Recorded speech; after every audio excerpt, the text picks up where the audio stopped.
kita kembali ke sejarah dunia. Bahwa sejarah dunia tadi, Asyur muncul, tumbang oleh Babel. Lalu Babel tumbang oleh Media Persia.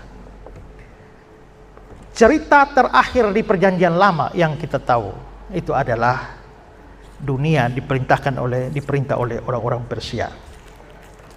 Sementara itu pergolakan politik dunia berjalan terus. Sementara orang Yahudi ada di sana, muncul sebuah bangsa baru dari wilayah barat, namanya Yunani. Waktu itu Persia dipimpin oleh Raja Darius. Persia ada di wilayah timur, sedangkan Yunani ada di wilayah barat. Karena itulah maka dua kerajaan ini, Persia selalu berusaha mengembangkan sayap ke barat.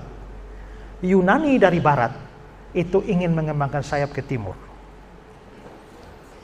Nah, lalu di sini ada Raja Darius. Di Yunani yang berkuasa adalah orang dari Makedonia yang namanya Alexander. Ya. Ini mau bergerak ke barat, ini mau bergerak ke timur, maka bentroklah dua kerajaan besar ini. Lewat perang berkali-kali. Ya. Lewat perang berkali-kali sampai pada akhirnya kita bisa lihat perang besar itu terjadi di angkatan laut mereka. Di angkatan laut mereka perang di satu teluk yang namanya Teluk Marathon. Perang di sini. Begitu perang di sini, pasukan Persia berhasil dipukul, kalah. Maka begitu menang, pasukan Yunani menang, menaklukkan Persia. Kalau sekarang kan kalau kita menang tinggal WA saja, kasih kabar di pusat, ya kita menang, ya semua sorak-sorak, ya, atau kirim hasil video perang. Tapi zaman dulu kan belum ada, maka harus dikabari secara manual. Maka begitu perang selesai, seorang prajurit dari Yunani langsung lari berkilo-kilometer jauh non-stop ke pusat di Athena untuk sampaikan bahwa kita menang perang. Dia lari tidak stop sama sekali, jarak jauh. Karena perang ini dia lari dari Teluk Marathon, maka sejak itu lari jarak jauh non-stop disebut lari maraton. Nah, itu dari sini ceritanya. Ya. Ya. Maka akhirnya runtuhlah Persia. Sekarang yang berkuasa adalah Yunani dengan Alexander sebagai penguasa baru. Alexander ini berusaha menyerang seluruh dunia pada waktu itu. Dan dia berhasil menaklukkan hampir seluruh dunia pada waktu itu. Sampai di India, di Sungai Gangga, Alexander menangis karena tidak ada wilayah lagi yang bisa ditaklukkan. Ya hanya karena mungkin pasukannya sudah terlalu lelah, dia batal menyerang Cina. Kalau tidak harusnya dia ekspansi ke Cina juga. Tapi selain Cina, dia menguasai hampir seluruh Eropa. Itu dia kuasai. Karena itulah maka dia disebut sebagai orang yang agung. Maka dia disebut sebagai Alexander the Great. Alexander Agung. Ya. Termasuk yang dia kuasai, ini adalah wilayah bangsa Yehuda. Karena dia menguasai seluruh dunia. Nah, waktu Alexander menguasai dunia, Alexander ini mempunyai satu proyek yang namanya Helenisasi atau Helenisme. Helenisme ini artinya adalah bahwa seluruh dunia harus diyunanikan, dipengaruhi oleh Yunani. Maka cara berpakaian orang-orang itu cara berpakaian Yunani. Filsafatnya filsafat Yunani. Ilmunya, ilmu pengetahuan Yunani. Makanya sekarang kalau kita bicara semua ilmu pengetahuan itu harus ekornya Yunani, ya. Biologi dari kata Yunani bios dan logos yang artinya ilmu hayat, ilmu hidup. psikologi, dari kata psuke, bahasa Yunani artinya jiwa, logos, ilmu. Jadi psikologi adalah ilmu jiwa. Sosiologi dari kata sosius, bahasa Yunani artinya masyarakat, dan logos ilmu, jadi ilmu kemasyarakatan. Nah, itu semua kan Yunani. Filsafat Epikuros, Stoa yang kita baca di Kisah Para Rasul, itu kan pengaruh Yunani semua. Arsitekturnya arsitektur Yunani. Olahraganya olahraga Yunani. Maka mereka bikin olimpiade yang sampai hari ini masih ada. Itu kan dari Yunani semua. Ya, segala sesuatu.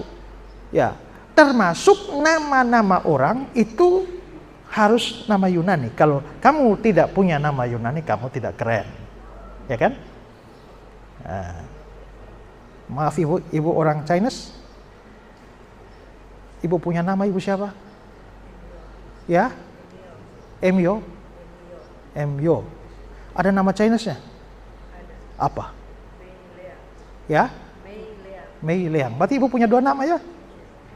Ya, nama Indonesia dan nama Chinese ya. Nah, waktu itu juga begitu. Orang-orang Yehuda itu mereka punya nama Ibrani karena mereka punya bahasa Ibrani. Tapi mereka juga harus punya nama Yunani. Maka ada orang Yehuda atau orang Yahudi namanya Lewi. Tapi dia harus punya nama Yunani. Nama Yunaninya Matius. Maka Lewi pemungut cukai mengikut Yesus. Matius pemungut cukai mengikut Yesus. Orang tanya, Pak Pendeta, yang betul Lewi atau Matius? Sama saja. Karena Lewi itu nama Ibraninya. Matius itu nama Yunaninya. Bahkan ada orang bisa punya 3 nama. Ada orang punya nama Ibrani itu adalah Simeon. Disingkat Simon. Tapi dia punya nama Yunaninya yaitu Petros atau Petrus, tapi dia punya nama Aramnya yaitu Kefas. Maka ini orang yang sama, punya 3 nama. Nama Yunani harus ada. Saudara pernah ketemu ada orang Kristen yang waktu lahir anaknya dikasih nama Yudas? Ada? Kalau ada orang bilang, wih lu gila kok, ya kan? Kalaupun ada sangat jarang.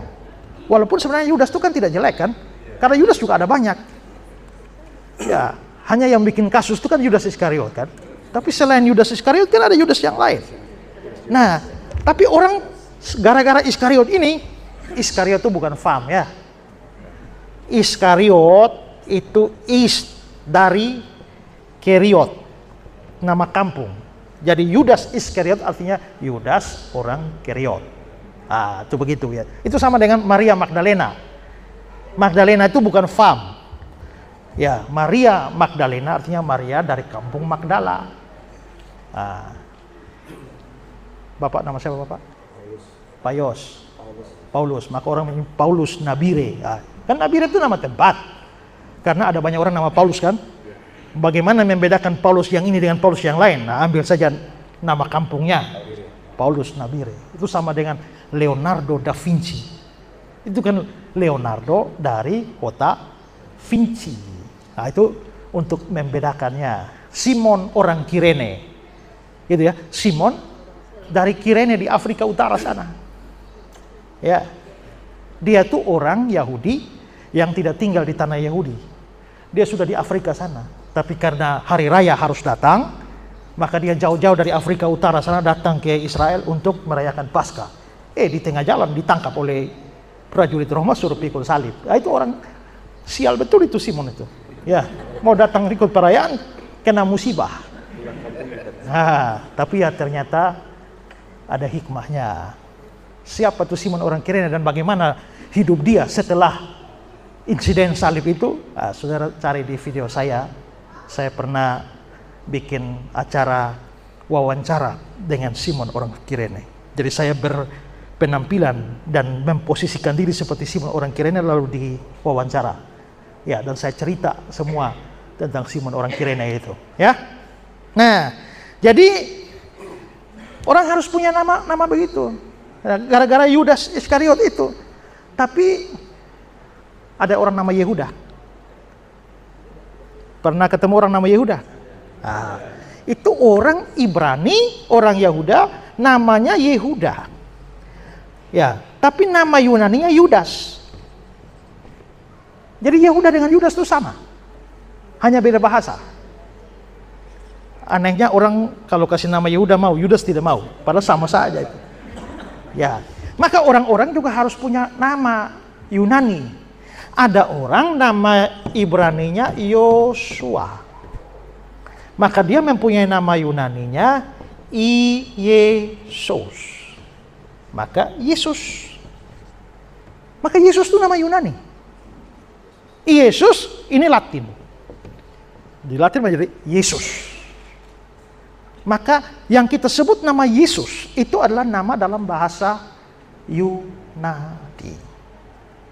Ini semua menunjukkan bahwa gara-gara Alexander itu bikin proyek Helenisme, maka segala sesuatu serba Yunani. Dan yang paling penting itu adalah bahasa. Maka bahasa itu menjadi bahasa Yunani, bahasa internasional. Nah, sementara itu Alkitab orang Yahudi yang namanya Tanak, ya, Tanak ini kan ditulis dalam bahasa Ibrani. Begitu Yunani sudah berkuasa, generasi muda semua hampir-hampir tidak ada yang tahu bahasa Ibrani lagi. Semua tahu Yunani. Itu sama seperti saya tidak tahu di sini. Biasanya orang-orang tua saja yang tahu batu bahasa suku kan, tapi anak-anak muda sekarang mana tahu mereka, ya? Mana tahu mereka sudah tidak tahu. Nah, ini berarti kitab Taurat terancam tidak bisa dibaca oleh generasi muda. Maka karena pengaruh budaya, maka akhirnya abad kedua sebelum Masehi, Alkitab Tanak ini ditranslate ke bahasa Yunani. Di sebuah kota yang dibangun oleh Alexander di Mesir, yang namanya Alexandria. Ya, Alexandria. Lalu diterjemahkanlah ini ke dalam bahasa Yunani. Kalau saudara baca Alkitab ini, Tanakh, hanya 24 kitab. Kitab pertama Kejadian, kitab terakhir Tawarik. Jadi mereka bukan bilang Kejadian sampai Maliaki, bukan. Kejadian sampai Tawarik. Tapi pada waktu ditranslate ke Yunani, dilakukan oleh 70 orang untuk translate, pakar. Begitu translate, mereka translate-nya, mereka susunnya berdasarkan mana diterjemahkan lebih dulu, selesai. Ya, maka waktu mereka terjemahkan itu, mana lebih dulu selesai. Kadang-kadang belum selesai juga setengah saja masuk. Maka akhirnya di sini tidak ada yang namanya kitab satu raja-raja, dua raja-raja, hanya raja-raja saja. Tapi kalau di sini raja-raja terlalu tebal, mereka translate setengah masuk, lalu sambung setengah lagi, maka menjadi satu raja-raja, dua raja-raja. Di sini hanya ada kitab Tawarik, tapi di sini menjadi satu Tawarik, dua Tawarik. Di sini Esra dan Nehemia itu satu kitab, Esra Nehemia. Tapi kalau di sini begitu Esra selesai masuk, baru Nehemia lagi masuk. Di sini hanya satu kitab. Hosea, Yoel, Amos, Obadya, Mika, Nahum, terus itu satu kitab saja, ada 12 tuh kitab. Tapi waktu di sini ditranslate satu-satu lalu masuk satu-satu, maka ada 12 kitab. Maka akhirnya dalam versi Yunani Alkitabnya menjadi 39 kitab. Padahal di aslinya itu cuma 24. Ini Kejadian sampai Tawarik, tapi di sini Kejadian sampai Maliaki. Nah, kanon Kristen itu tidak ngikut Ibrani, tapi ngikut yang Yunani. Makanya sekarang kita punya 39 kitab. Dengan urutan seperti yang ada di Alkitab kita. Tapi aslinya dalam Ibrani itu hanya 24 kitab. Nah, ditranslate ke Yunani. Maka Tuhan Yesus waktu hadir di dunia, ini Alkitab Yunani ini sudah ada. Perjanjian lama dalam bahasa Yunani sudah ada. Itu juga alasannya mengapa ketika Tuhan Yesus sudah naik ke surga, perjanjian baru itu ditulis oleh para penulis perjanjian baru dalam bahasa Yunani. Karena bahasa Yunani itu bahasa internasional. Kalau mau Injil cepat menyebar, tulislah dalam bahasa Yunani supaya cepat menyebar. Nah, maka Yunani berkuasa. Oke, geser ke belakang sedikit. Pada waktu pengaruh Yunani berkuasa, muncul dua grup di dalam kalangan orang Yahudi. Mau pro Yunani atau anti Yunani. Karena Yunani dianggap bangsa kafir dengan budaya kafir. Ya, apalagi Yunani punya arsitektur itu kan bagus. Maka mereka bikin patung-patung, kadang-kadang kan patung-patung telanjang. Itu dilihat dari kacamata seni. Tapi bagi orang Yahudi kurang ajar itu. Ya, ini dasar bangsa kafir. Tapi yang lain pikir kita ini harus berwawasan luas dong. Ya, terbuka, dunia sudah berubah. Ya, terima saja Yunani kalau bisa. Kalau bahasa Yunani mau dipakai, kenapa yang lain-lain ditolak? Maka terjadilah dua grup. Grup pertama pro Yunani. Pro Yunani itu pemimpinnya namanya Sadok. Ini pro Yunani. Maka semua yang pro Sadok, anak buahnya itu disebut Saduki. Maka saudara baca di Perjanjian Baru ada orang Saduki. Ya kan? Sementara itu grup ahli Taurat ini, mereka sama sekali tidak mau budaya Yunani. Pisahkan diri dari budaya Yunani.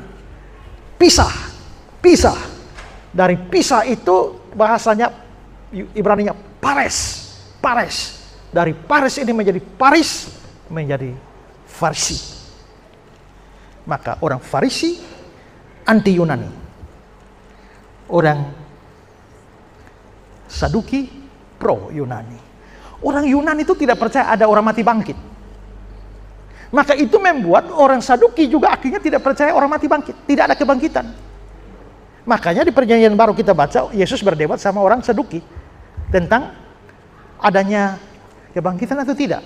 Makanya orang Saduki datang, kalau mati, saya kawin mati lalu ganti dengan adik saya terus sampai 7 orang, nanti di surga nanti, siapa jadi suami perempuan itu? Maka Yesus bilang, kamu bodoh, sesat. Di surga itu tidak kawin dan mengawinkan. Nah, itu kan menghadapi orang Saduki yang pengaruh Yunani. Ya. Nah, Alexander mati muda. Umur 33 tahun mati. Dia tidak punya anak. Padahal kerajaannya besar sekali. Lalu akhirnya kerajaannya dibagi ke empat jenderalnya. Dua di antara jenderalnya yang paling terkenal itu namanya Seleukus dan Ptolemeus. Seleukus itu berkuasa atas Syria. Ptolemeus itu berkuasa atas Mesir. Lalu nanti ada Lysimachus dan satu lagi, ya. Tapi dua ini tidak terkenal, dua ini yang terkenal. Seleukus dan Ptolemeus. Dan itu mempengaruhi sejarah dunia. Dua ini setelah Alexander mati. Seleukus dan Ptolemeus ini perang beratus-ratus tahun. Nah, cilakanya Syria di sini, wilayah Syria di sini, wilayah Mesir di sini. Ini Israel, Yehuda ada di tengah. Maka dia seperti telur di antara dua kerbau. Begitu Syria menyerang Mesir, ini kena dampak. Maka begitu Syria menang, maka Israel ini akhirnya masuk wilayah Syria. Belakangan Ptolemeus serang lagi Syria, menang lagi, maka ini Israel pindah lagi di sini.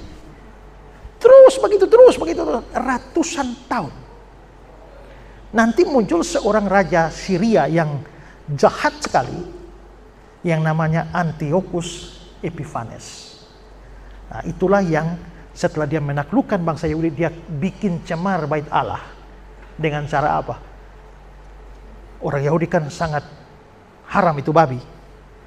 Tapi Antiochus Epiphanes suruh siram kuah babi di altarnya orang Yahudi itu, bait Allah kedua itu. Ya. Termasuk dia kasih masuk kuil patung dewa Zeus ke dalam bait Allah itu. Maka terjadilah pemberontakan besar Simon Makabeus. Ya. Jadi nanti mereka menyucikan bait Allah persis tanggal 25 Desember. Dan karena itu 25 Desember itu menjadi hari raya penyucian bait Allah, Hanukkah, yang ada di Israel sekarang. Itu masih panjang ceritanya. Tapi peperangan demi peperangan, ini kan sudah dikatakan Yunan ini sudah lemah ya, karena dua ini. Lama-lama makin lemah kedua bangsa ini. Sementara itu di barat muncul lagi sebuah kerajaan, Romawi. Ya, jadi ini Israel ini bangsa kecil saja yang selalu terombang-ambing di antara negara-negara adik kuasa. Ya, begitu di Asyur mereka ditaklukkan Asyur, Babel berkuasa mereka di Babel lagi. Ya. Setelah itu mereka dibawa Media Persia lagi, habis itu mereka dibawa Yunani lagi. Begitu Romawi berkuasa, ya mereka dibawa Romawi lagi. Mereka dibawa Romawi lagi. Nah, sekarang kita mau masuk kepada urusan Romawi ini yang maka seluruh wilayah ini, wilayah Israel ini, kita sudah sebut Israel walaupun tadi hanya Yehuda saja, disebut Israel ini, akhirnya ini dijadikan satu provinsi di bawah Romawi. Namanya Provinsi Yudea. Ya. Di Provinsi Yudea, seluruh tanah Kanaan ini namanya Provinsi Yudea. Nah, di Romawi itu yang berkuasa ini kan ada Julius Caesar. Pernah dengar nama ini ya? Itu, tapi pada akhirnya dia dibunuh oleh anak angkatnya sendiri yang namanya Brutus. Lalu dia karena tidak punya anak, maka dia punya teman yang namanya Marcus Antonius. Marcus Antonius akhirnya menjadi kaisar ganti Julius Caesar. Nah, waktu Marcus Antonius berkuasa di Roma, jadi kaisar, dia punya seorang teman dari orang Idumea atau Edom namanya Antipater. Antipater ini temannya Marcus Antonius. Marcus Antonius ini karena merasa bahwa Antipater itu begitu berjasa, maka Marcus Antonius mau balas jasanya Antipater. Lalu dia bilang, Antipater, untuk balas jasa, bagaimana kalau saya angkat kamu jadi raja buat orang Yahudi? Tapi Antipater bilang, saya sudah tua bos. Kalau bos mau balas jasa, ada anak saya satu. Angkat dia saja jadi raja. Antonius setuju, anaknya Antipater namanya Herodes. Maka si Herodes akhirnya jadi raja atas orang Yahudi. Tapi dia bukan orang Yahudi masalahnya. Dia kan orang Edom. Ya. Dia orang Edom, mamanya itu orang Arab. Namanya Kipros. Bayangkan bapak Edom, mama Arab, kok bisa jadi raja Yahudi? Mana bisa orang Yahudi terima dia? Tapi karena ini politik Roma, di bawah Marcus Antonius, akhirnya dia diangkat menjadi raja. Walaupun dia jadi raja, tapi kan ini kan provinsi Yudea. Maka pemerintah Roma itu harus menempatkan gubernur. Gubernurnya waktu itu namanya Pontius Pilatus. Maka ada Pilatus berkuasa sebagai gubernur, tapi ada Herodes sebagai raja wilayah. Ya. Si Herodes ini kan susah itu diterima oleh orang Yahudi. Karena dia bukan orang Yahudi. Ya. Kedua adalah si Herodes itu punya beberapa saudara. Semua saudara itu ada nama Ibraninya di samping nama Yunani. Tapi Herodes ini adalah orang yang nama Yunani tanpa Ibrani. Berarti kau ini pro Yahudi, pro Yunani. Maka orang tambah benci Herodes ini. Ya, orang tidak suka dengan dia. Bagaimana caranya supaya dia bisa diterima oleh orang Yahudi? Maka dia pikir dia ini sudah bapak Edom, mama Arab. Mungkin kalau saya kawin dengan orang Yahudi mau terima saya ya. Maka walaupun dia sudah punya istri namanya Doris, tapi dia mengawini perempuan Yahudi yang namanya Mariamne.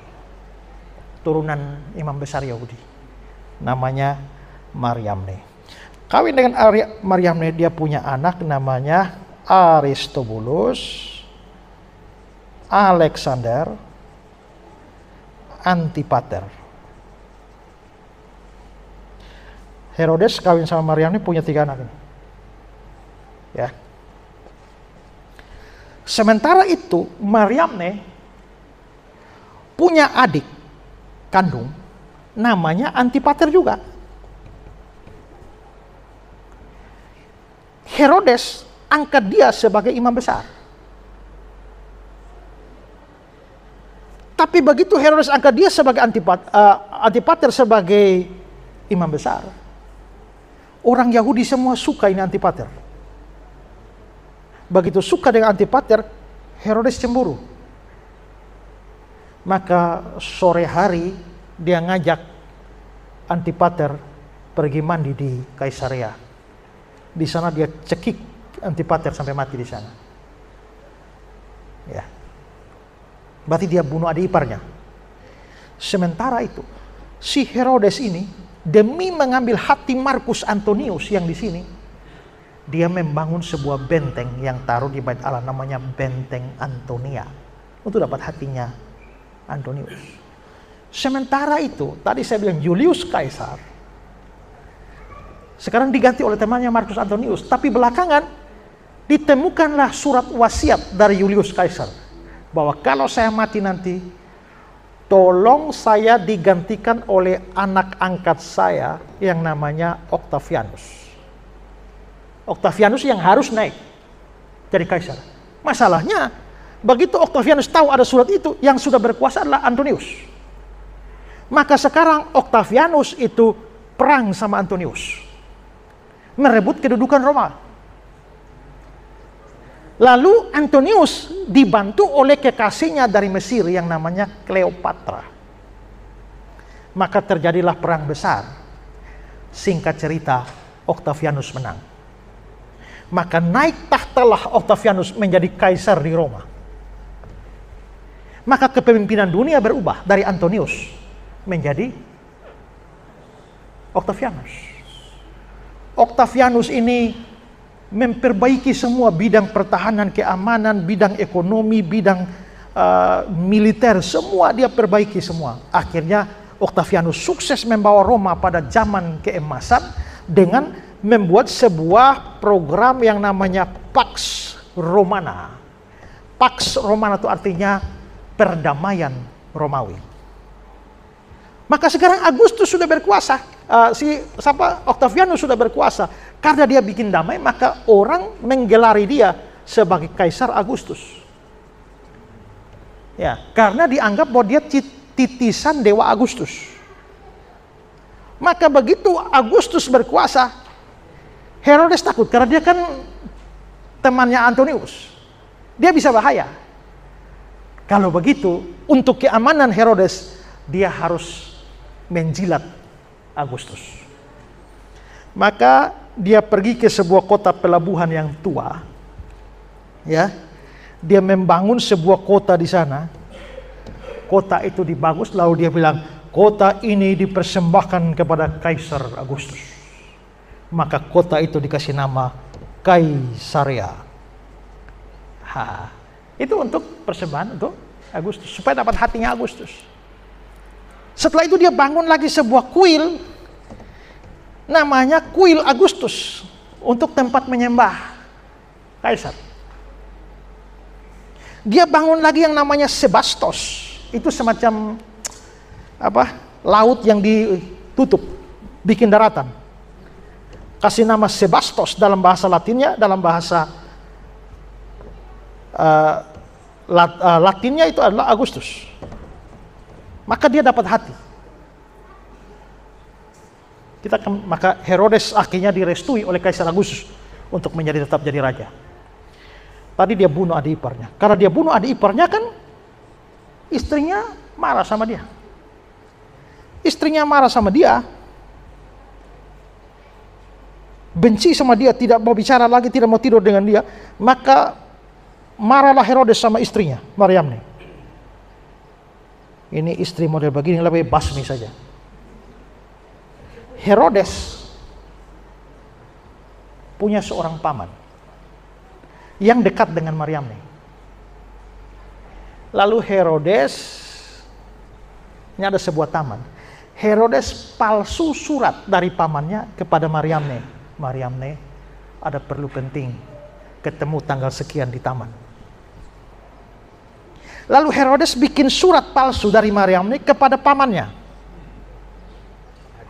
Ada hal penting yang mau dibicarakan di taman. Maka bertemulah pamannya Herodes dengan istrinya Herodes di taman. Begitu mereka dua bertemu, langsung Herodes tangkap, bawa pasukan, tangkap, selingkuh. Akibatnya istrinya bersama dengan pamannya sendiri dihukum gantung, mati. Ya, ini bikin orang Yahudi tambah benci ini Herodes ini. Tambah benci ini Herodes.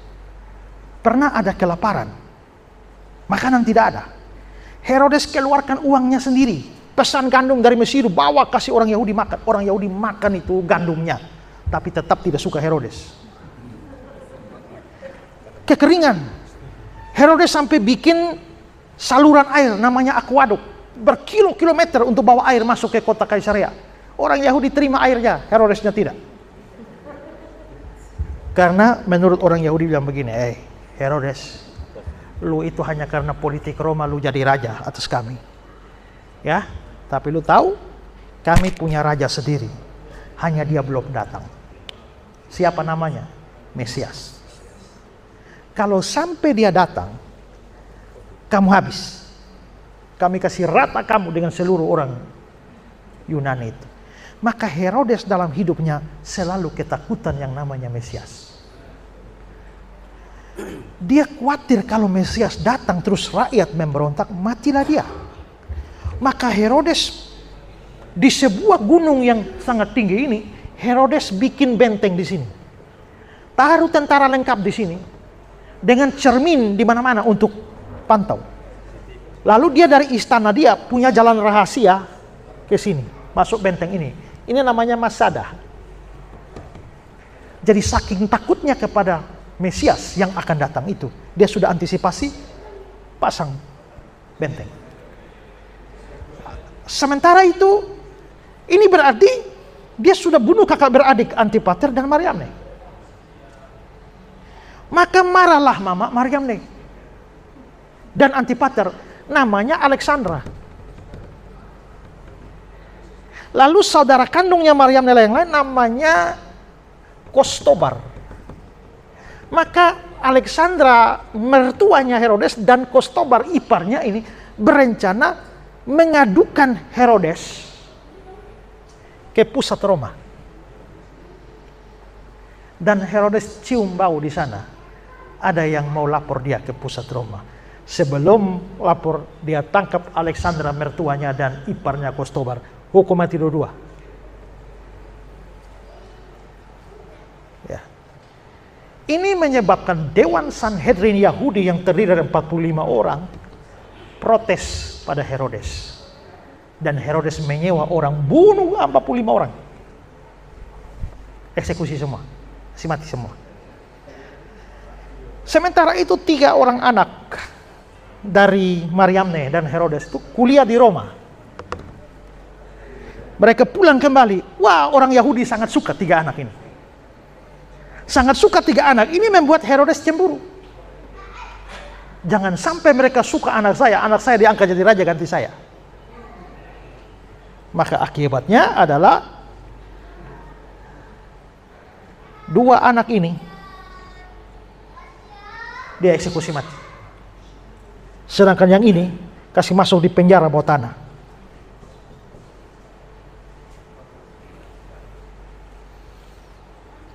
Herodes sudah melakukan berbagai upaya supaya orang Yahudi suka dia. Tapi orang Yahudi tetap tidak suka. Makanya orang Yahudi ada yang bisik sama Herodes. Hei Herodes, lu kalau mau dapat hati orang Yahudi, lu harus tahu apa yang paling penting bagi seorang Yahudi. Apa? Bait Allah. Lu ingat bait Allah pertama dibangun Salomo?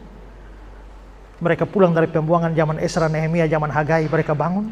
Tapi bait Allah kedua kalah megah dengan bait Allah Salomo. Kalau kamu bisa bikin bait Allah lebih megah dari Salomo, orang Yahudi pasti terima kau.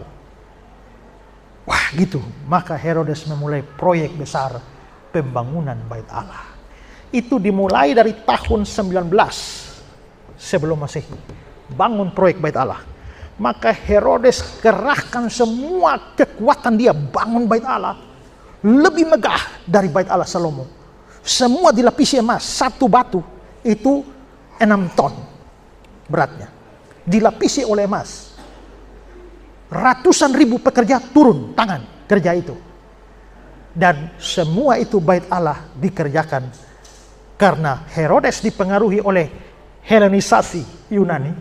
Maka dia termasuk dunia arsitek. Maka dia membangun bait Allah dengan gaya arsitektur Yunani. Bait Allah itu begitu mewah.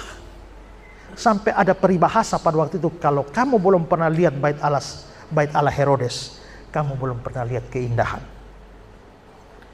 Bait Allah Herodes begitu megah. Sampai-sampai murid-murid Yesus juga. Waktu Yesus lahir dan hidup, bait Allahnya yang diceritakan dalam perjanjian baru itu bait Allahnya Herodes.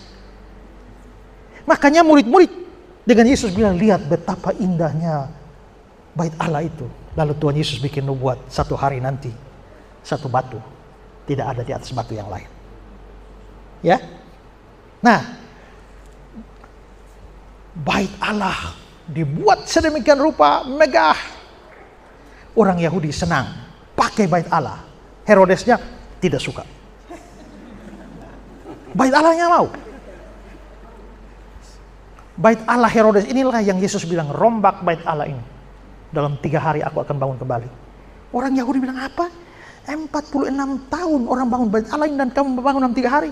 46 tahun itu dihitung dari tahun 19. Dan itu belum kelar. Belum selesai. Sampai Herodes mati, bait Allahnya belum selesai. Maka pembangunan itu dilanjutkan oleh anaknya Herodes.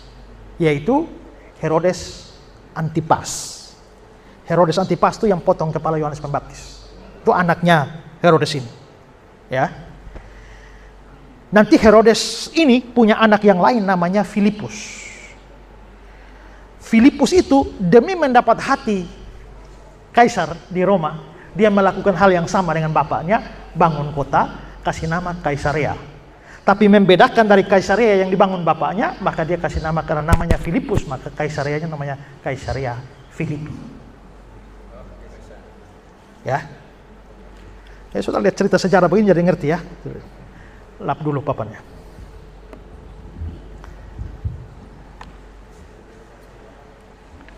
Bapak jam 11 kita break dulu. Kita break dulu sebentar. Atau Ya. lanjut? Atau break dulu? Nah, saya lanjut dulu. Lanjut dulu. Ya.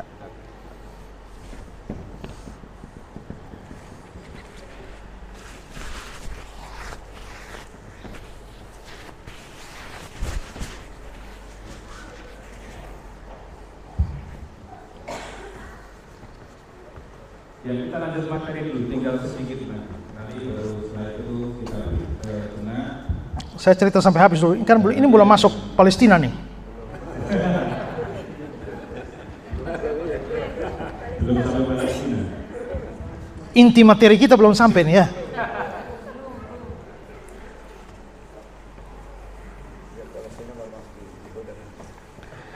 Oke, jadi Herodes merasa jadi dia bangun bait Allah, tapi tetap orang Yahudi tidak terima. 2 anaknya kan dia eksekusi tuh. Menjelang tahun 4 sebelum Masehi, Herodes sakit. Herodes ini kena kanker usus. Ya. Nah, dia sudah cukup lemah di dalam istananya. Sementara tuh anaknya yang Aristobulus itu ada di penjara bawah tanah. Karena sebuah kesalahan dia penjarakan di sana. Tapi si anak ini kan tahu. Neneknya, mamanya, pamannya, 2 saudaranya dibunuh oleh bapaknya. Maka dia sangat benci bapaknya ini. Begitu kabar entah bagaimana, kabar hoax dari mana, Herodes kena kanker usus dan sakit dan mati.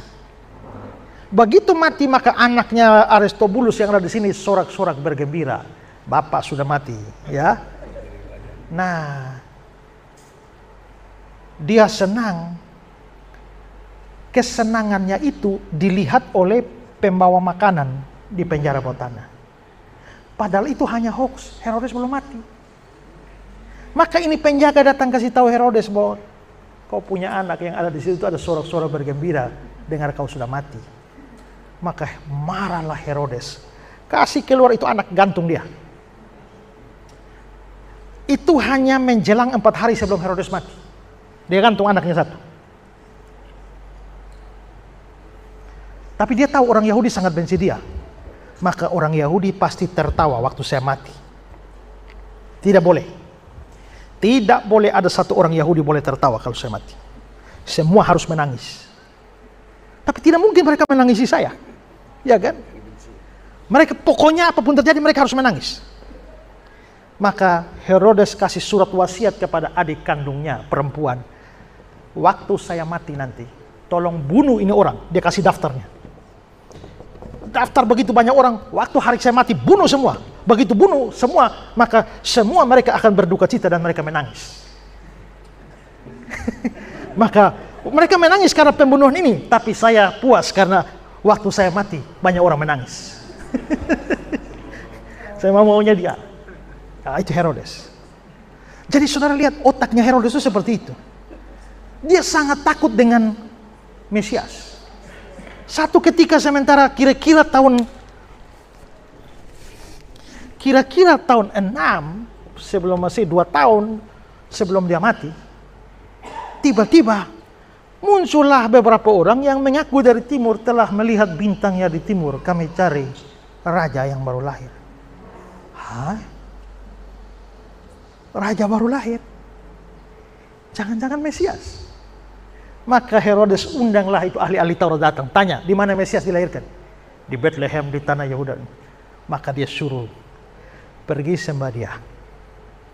Habis itu datang kasih tahu saya mau sembah dia. Maka karena orang Majus tidak kembali, seluruh anak Bethlehem di bawah 2 tahun eksekusi kasih mati semua. Orang tanya bagaimana dia begitu nekat bunuh begitu banyak anak. Anak sendiri saja dia bunuh, apalagi anak orang lain. Ya, demi memburu Mesias, karena dia sangat takut dengan Mesias. Ya, oke. Itu kira-kira tahun begini. Nah dia kan mati begini. Maka Yesus itu kalau kita omong Natal, Yesus tidak bisa lahir di sini. Yesus harus lahir di sini. Sedangkan sebelum Masehi, kata Masehi itu kan dari kata Ibrani Masiah, Mesias. Yunaninya Kristus. Jadi sebelum Masehi itu sama dengan before Christ. Maka kalau kita hitung sejarah, kalau kita bilang tahun 1000 sebelum Masehi, artinya 1000 tahun sebelum Yesus lahir. Kalau tahun 750 sebelum Masehi, artinya 750 tahun setelah Yesus lahir. Sebelum Yesus lahir. Kalau kita tahun 1000 di sini, 1000 maka 1000 tahun setelah Yesus lahir. Sekarang kita ada di tahun 2023, maka ini 2023 tahun setelah Yesus lahir. Maka Yesus lahirnya kan di sini kan? Tapi Herodes mati tahun 4 sebelum Masehi. Kalau Yesus baru lahir di sini, kan aneh. Bagaimana Yesus baru lahir setelah Herodes mati 4 tahun? Tidak bisa. Yesus harus lahir sebelum Herodes mati. Berarti sebelum tahun 4. Berapa tahun sebelum tahun 4? Nah itu yang tidak jelas. Diperkirakan 2 tahun sebelumnya. Karena Herodes mau bunuh anak-anak di Bethlehem berdasarkan keterangan dari orang Majus dan dia bunuh anak-anak di bawah 2 tahun. itu berarti bahwa Yesus bukan baru lahir pada saat itu, pada saat orang Majus datang. Yesus sudah lahir sebelum, kira-kira 2 tahun sebelum orang Majus datang. Kalau 2 tahun kita perhitungkan di situ saja, maka dia antara tahun 8 sampai tahun 6 sebelum Masehi. Yesus mestinya lahir kurang lebih di situ. Ya. Tapi kan aneh ya. Tahun 6 sebelum Masehi artinya sebelum Yesus lahir. Jadi Yesus itu lahir 6 tahun sebelum Yesus lahir. Nah, itu memang ada problem di situ karena kalender yang salah. Jadi kita punya kalender sekarang itu adalah kelebihan 6 tahun. Jadi harusnya kita bukan 2023. Harus min 6. Berapa? 2017.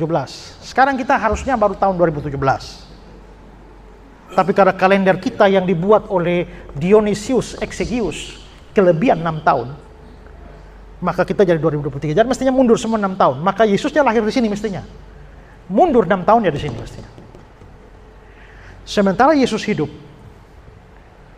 Ya, maka Yesus lahir pas Herodes jadi memimpin dan Kaisar Agustus memimpin di Roma. Pontius Pilatus jadi gubernur, Herodes jadi raja wilayah.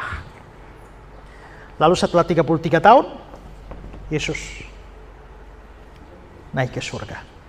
Tapi sebelum itu tadi saya singgung, murid-murid Yesus, lihatlah bait Allah itu begitu megah. Tapi Yesus bilang, satu batu tidak akan ada di atas batu yang lain. Yesus sudah naik ke surga. Sementara itu Romawi masih berkuasa atas dunia. Pontius Pilatus, kan namanya gubernur, tidak gubernur selamanya kan, habis masa jabatan.